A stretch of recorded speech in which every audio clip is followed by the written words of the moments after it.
Hello everyone, তো দেখো এই যেই গাছে কুমড়ো শাক হয়েছিল সেই গাছেরই কুমড়োটা কেটে এনেছি।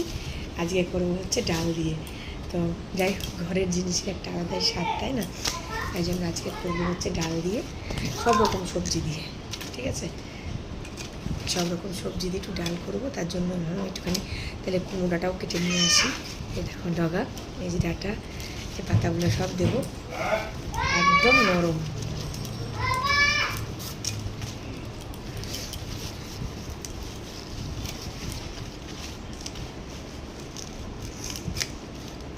কারা এরকম কুমড়ো শাক খেতে পছন্দ করে অবশ্যই জানিও। আমার তো ভীষণ ভালো লাগে। যেহেতু ঘরে হয়েছে, তার স্বাদ কোনো বিনা সার না, কিছু না, যে সবজির খোসাগুলো ফেলে দিতাম একটু একটু করে নরম মতো। এটা কী হবে, সবজি দিয়ে ডালটা করলে আমার সোনা বাবাও খাবে, আমরাও খেতে পারবো। চলো।